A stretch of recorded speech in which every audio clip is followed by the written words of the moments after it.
Hello students, welcome back. स्वागत है आपको आपके चैनल कैडी प्लस में। हम लोग एक्सरसाइज 6.5 को डिस्कस कर रहे थे।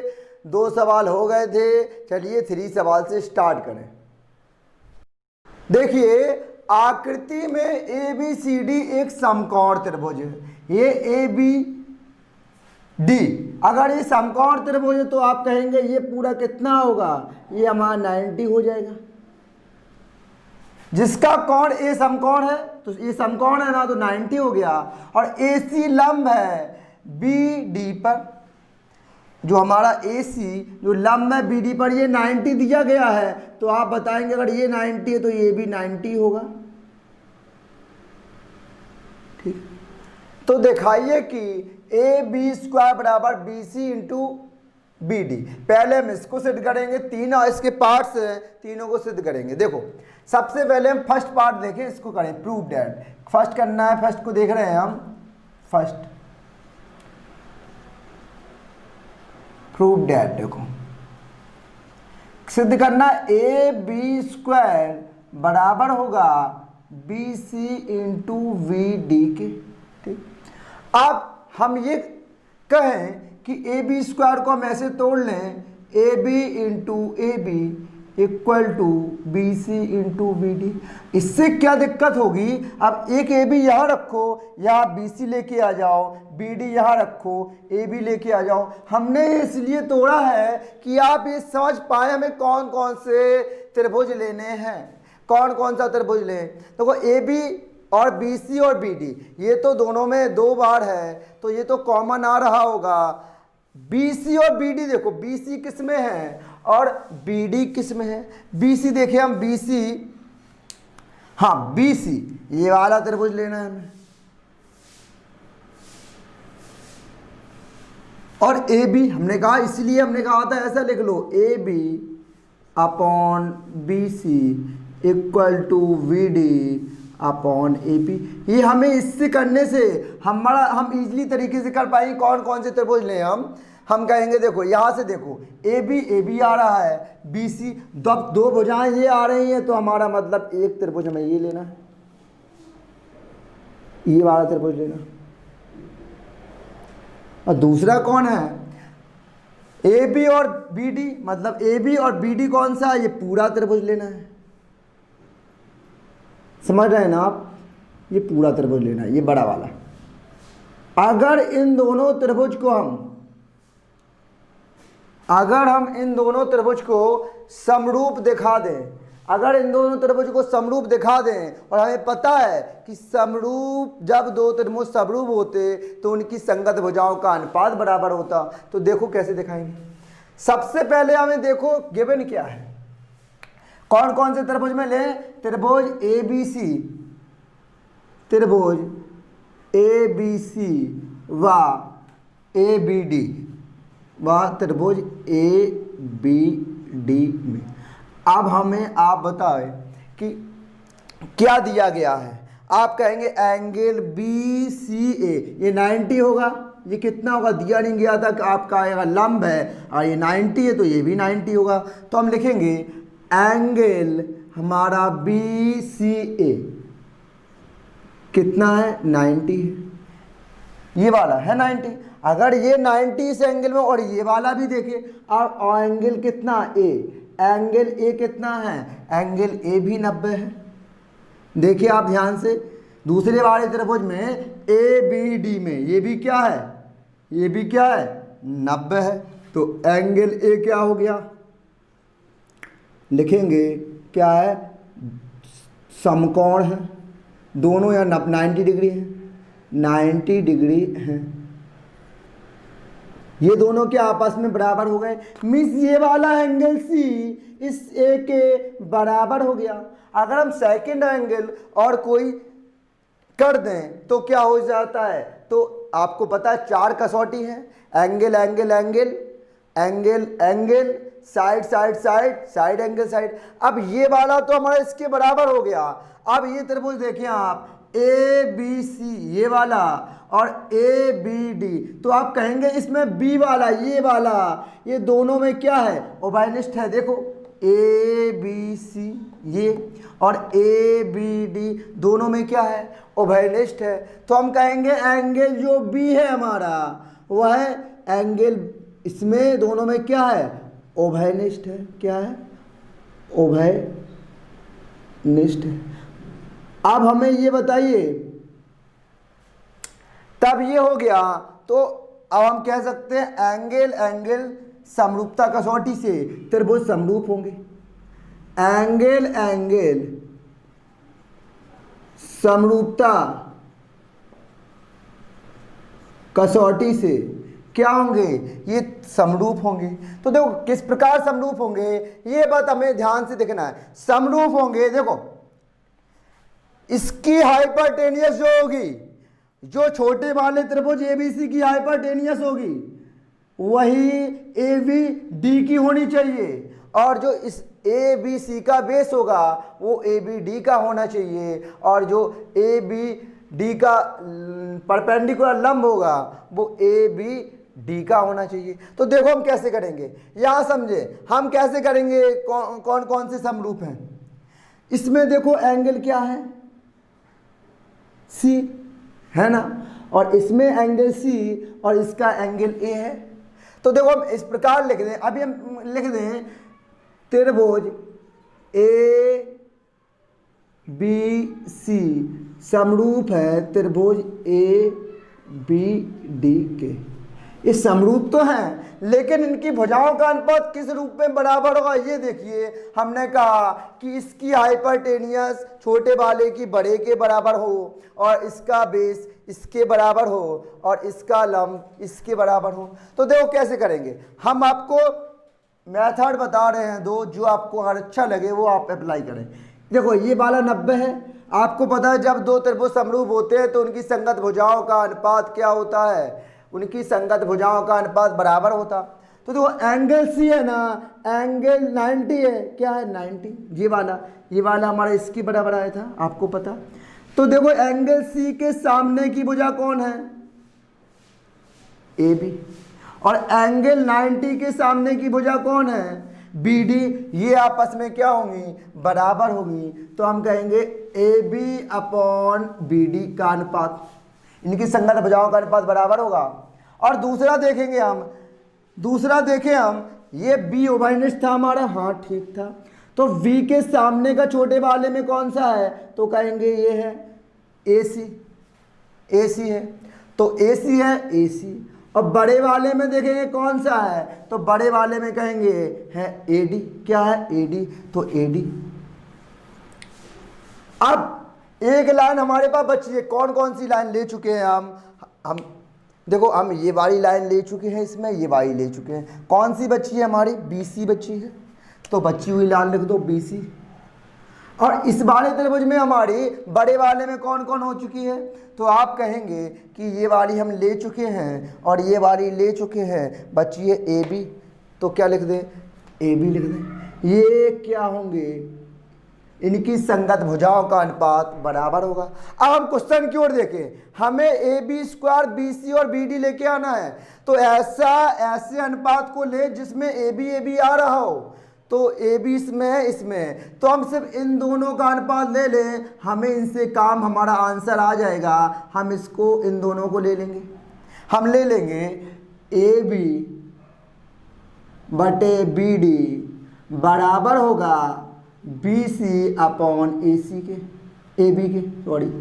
अब इसका क्रॉस मल्टीप्लाई करेंगे तो AB क्या हो जाएगा, AB हो जाएगा AB² equal to BC into BD। और यही हमें प्रूफ करना था, ये हमारा प्रूफ। सेकंड पार्ट को देखेंगे, सबसे पहले क्या सिद्ध करना है, AC² इक्वल टू BD। तो देखो लिखेंगे prove that AC² equal to BC into CD। ठीक, अब हम कहा कि AC को हम 2 पार्ट में कर लें, AC और AC कर सकते हैं, BC इंटू CD। ये हमें हिंट मिल जाती है कौन कौन सा हमें त्रिभुज लेना है, कौन कौन सा ट्रायंगल लेना है। AC अपॉन BC नीचे आ जाएगा equal to CD upon AC। अब देखो आपको पता है ये देखो AC परपेंडिकुलर है BD पर, ये 90 है और ये भी 90 होगा हमारा। अब कौन AC और BC होगा? AC कहाँ है? ये है, और BC कहाँ है? आप कहेंगे BC ये है, मतलब ये दो तरफ लाइन हो रही तो तीसरी कौन सी होगी? इसका मतलब ये वाले त्रिभुज की बात चल रही होगी, ये वाला त्रिभुज। अब है देखो AC BC का लिए CD और AC तो कॉमन है, यही रहेगी, और CD ये वाली, मतलब इसका ये वाला दोनों त्रिभुज को हमें समरूप दिखाना पड़ेगा, इस वाले को दोनों को समरूप दिखाना पड़ेगा। तो अब आप देखें तो हमने त्रिभुज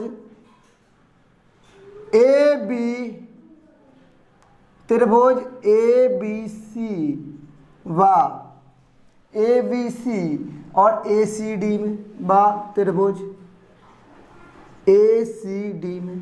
आप ठीक है, अब देखें ये कौन सा एंगल किसके बराबर आपका दिख रहा है? तो आप कहेंगे देखो BCA कितना है? 90 है। एंगल BCA देखो B और CA क्या है? 90, ये 90 है, और एंगल ACD ये भी 90 है। ACD लिखेंगे क्या है? समकोण त्रिभुज है, क्या है?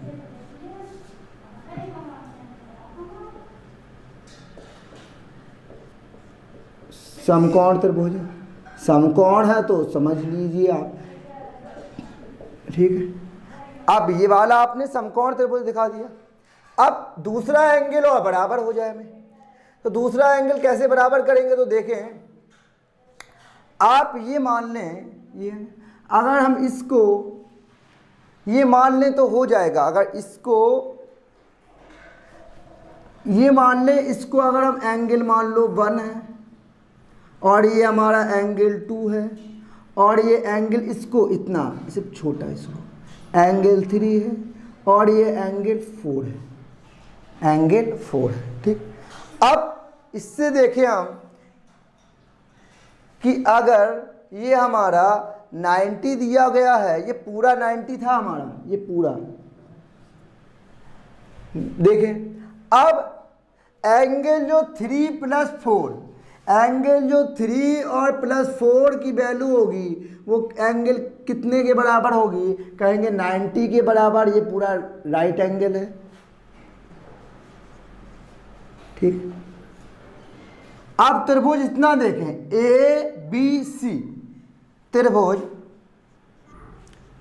ABC में, त्रिभुज ABC में आप देखें, आपको पता है त्रिभुज के तीनों सम ऑफ ट्रायंगल्स 180, त्रिभुज के तीनों कोणों का मान 180 होता है। लिख दो त्रिभुज के तीनों कोणों का मान 180 डिग्री होता है। तो देखो अब ये हमारा यहाँ समझिएगा, एंगल 1 और 2 और 3 का मान 180 हो जाएगा। एंगल 1 + 2 + 3 बराबर 180। अब यहाँ देखो एंगल 1 का मान हमें पता है, एंगल 1 कितना है हमारा? एंगल 1 है 90, तो यहाँ रख दें। तो एंगल 2 + एंगल 3 = 180 डिग्री, और एंगल 2 + एंगल 3 = 180 है। यहाँ 90 जाएगा तो माइनस का हो जाएगा, तो क्या आ जाएगा? 90 डिग्री। ये इक्वेशन कौन सी हो गई? सेकेंड हो गई। अब यहाँ देखो ये राइट साइड 90 है, अगर ये बराबर हैं तो ये और ये भी बराबर होंगे। हम लिखेंगे from equation first and second से, तो एंगल 3 + एंगल 4 बराबर होंगे एंगल 2 + एंगल 3 के। देखो 3 से ये 3 कैंसिल हो गया, एंगल 4 बराबर एंगल 2 हो गया। तो ये वाला एंगल 4 है ना, ये एंगल 2 के क्या होगा, बराबर होगा। ये एंगल हमारा इसके बराबर हो गया और ये 90 वाला सी इसके बराबर हो गया। तब दो एंगल बराबर हो गए तो हम लिख देंगे क्या कि एंगल एंगल समरूपता कसौटी से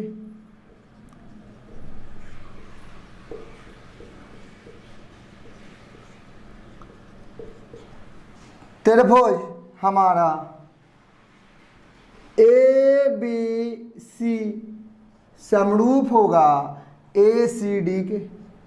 अब आपको पता है जब ये समरूप है, दो समरूप त्रिभुजों की संगत भुजाओं का अनुपात बराबर होता। लेकिन यहाँ ध्यान दीजिएगा कि बेस के सामने आपको बेस और परपेंडिकुलर के सामने परपेंडिकुलर और हाइपरटेनियस के सामने हाइपरटेनियस लेना पड़ेगा। देखो तो क्या ले, सबसे पहले हमें देखो कौन सा एंगल किसके बराबर है ये पता तो है।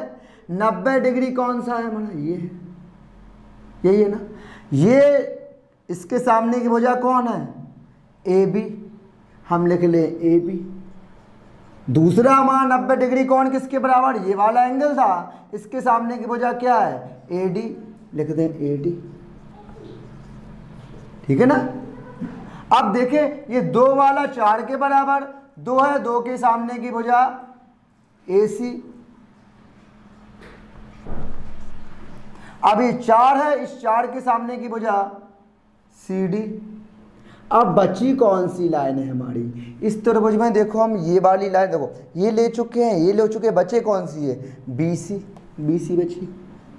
और इस त्रिभुज में देखो हम इसके सामने की ये ले चुके हैं, इसके सामने की ये ले चुके हैं, क्या बची, ए सी बराबर ए सी लिख लो। ठीक है। अब मुझे ये बताइए आपको लेके क्या आना है, ए सी देखो स्क्वायर है तो यहाँ ए बी और क्या होगा, इसमें मैं स्टिक करेगा ए बी और इसमें क्या होगा, ए बी और ए डी होगा, माफ कीजिएगा ए डी होगा, इसके सामने ए डी होगा। अब देखो किसमें हमारा ए सी है, 2 बार तो कहेंगे ए सी इसमें है, इसमें है। इन दोनों को त्रिभुज को हम ले लें तो त्रिभुज का ले लेंगे तो यहाँ देखो होगा ए सी अपॉन सी डी बराबर होगा बी सी अपॉन ए सी के। अब इनका त्रिज्यक मल्टीप्लाई कर देंगे तो आ जाएगा A C square equal to B C into C D. और यही हमें प्रूव करना था, A C square equal to B C into B D, ये प्रूव। थर्ड पार्ट है हमारा A D square equal to B D और C D prove करना है। सबसे पहले हम लिखें प्रूव दैट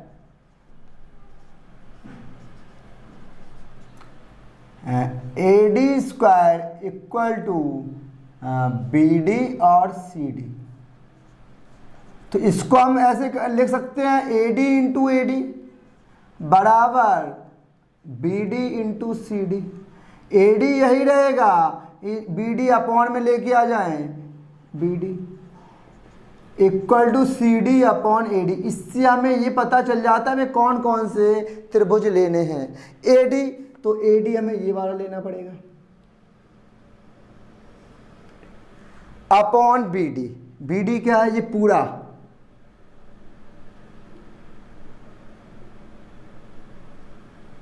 अब ये हो गया पूरा ना, तो हम कहेंगे ये पूरे वाले त्रिभुज लेना पड़ेगा ये। और एक है हमारा सी डी और ए डी। ए डी तो आपका यही रहेगा और सी डी ये वाला त्रिभुज लेना पड़ेगा। एक मतलब ये छोटा ए डी सी, एक पूरा ए डी बी, इन दोनों को हमें समरूप दिखाना पड़ेगा। तो देखो हम लिखें नाउ ए बी डी त्रिभुज ए बी डी ये पूरे वाले में, और ए सी डी व ए सी डी में। ठीक है। अब हमें देखो ये पता है, ये हमें दिया गया था लंब है, कहा गया था ए समकोण है और ये लंब दिया गया था ए सी। अगर ये लंब है तो ये 90 होगा, ये भी हमारा क्या होगा 90 होगा। अब हम त्रिभुज की पूरी की बात करें, ए बी डी और ए सी डी। अब बताओ एंगल जो हमारा सी है वो एंगल किसके, एंगल ए के इक्वल है कि नहीं। देखो ए बी डी में ये 90 और ए सी डी में ये 90, ये दोनों क्या हैं, एंगल ए और एंगल सी बराबर हैं। लिखेंगे हम कि angle A C D, angle A C D और बराबर एंगल ए बराबर हैं। लिखेंगे प्रत्येक क्या है, 90 डिग्री है। ये वाला एंगल अगर 90 डिग्री है, ये वाला एंगल हमारा इसके बराबर हो गया। अगर हम एक एंगल और किसी के बराबर दिखा दें तो एंगल एंगल समरूपता क्राइटेरिया कसौटी लग जाएगी, तो हम कह सकते हैं ये त्रिभुज समरूप होंगे। अब त्रिभुज को देखें हम, ए बी डी इसको और ए सी डी, तो आप कहेंगे दोनों में डी आ रहा है। डी क्या है, दोनों में डी उभयनिष्ठ है। क्या है, देखो ए सी डी और ए बी डी, इन दोनों में डी क्या है, उभयनिष्ठ है। हम लिखेंगे एंगल डी बराबर होगा एंगल डी के, क्यों, उभयनिष्ठ है। अगर उभयनिष्ठ है तो क्या हो गए, बराबर हो गए। अब 2 हो गया तो हम कह सकते हैं कि एंगल एंगल समरूपता क्राइटेरिया से ये दोनों समरूप होंगे। एंगल एंगल समरूपता कसौटी से, एंगल एंगल समरूपता कसौटी से त्रिभुज ए बी डी समरूप होगा त्रिभुज ए सी डी के। अब आपको पता है जब दो त्रिभुज समरूप होते हैं तो उनकी संगत भुजाओं का अनुपात बराबर होता है। लेकिन यहाँ ये बात, मेरी बात पर ध्यान दीजिएगा, ये वाला त्रिभुज ए बी डी और ए सी डी में इसकी जो हाइपोटेन्यूस होगी, जो इसकी हाइपोटेन्यूस होनी चाहिए, और जिसका परपेंडिकुलर है वो इसका परपेंडिकुलर होना चाहिए, और जिसका ये बेस है उसका इसमें बेस सब बराबर होने चाहिए। इसलिए देखो हम किस प्रकार करेंगे। देखो हमें पता था एंगल सी था, एंगल ए के इक्वल था, तो सी के सामने कौन सी हमारी है, तो आप कहेंगे क्या है, ए डी है। और ए के सामने कौन सी है हमारी, ए के सामने आप कहेंगे सामने है बी डी है। तो ये दोनों आपस में क्या होंगे, समानुपाती होंगे। तो देखो ए के सामने B D upon A D, B D upon A D बराबर होंगे। ठीक, अब देखो एंगल डी देखो बराबर है, तो डी के सामने क्या है, ए बी, और फिर डी के सामने कौन है, ए सी। इनका भी अनुपात क्या होगा, बराबर होगा ए बी अपॉन ए सी। अब बची हुई भुजा कौन सी है, देखो हम कौन कौन ले चुके हैं, इसमें ये हम दिखा चुके हैं, ये दिखा चुके हैं, ये बची है हमारी ए डी। और इसमें कौन सी बची है, इसमें हमारी बची है डी सी। क्या बची है, डी सी। तो ये भी बराबर होंगी। तो हम लिखेंगे ए डी और ये इसमें ये बची है सी डी, ये आपस में बराबर होंगे। अब देखेंगे कि क्या चाहिए हमें, ए डी का स्क्वायर चाहिए। ए डी किस किस में है, फर्स्ट और थर्ड में है। इन तीनों को की अपेक्षा सिर्फ हम फर्स्ट और थर्ड को ले लेंगे। V D upon A D बराबर A D upon C D. अब क्रॉस मल्टीप्लाई कर देंगे तो क्या आ जाएगा, यहाँ ए डी और A D into A D बराबर B D into C D. और ए डी क्या हो जाएगा, ए डी का square equal to B C into C D. और यही हमें प्रूफ करना था, ये हमारा प्रूफ हो गया। तो आई होप आपने आज के लेक्चर को अच्छे से समझा होगा। इसमें कुछ नहीं है, आप इनको देखिए कौन सी लाइन है, कौन कौन से हमें त्रिभुज लेने हैं, बस उन्हीं त्रिभुज को करके उन दो त्रिभुजों को समरूप दिखा दो और आपको पता है समरूप त्रिभुजों की भुजाओं का अनुपात समानुपाती होता है, उनकी संगत भुजाओं का अनुपात समानुपाती होता है। तो बस ये हो जाएगा। अगर वीडियो अच्छा लगा हो तो लाइक कीजिएगा। Thank you, thanks for the class.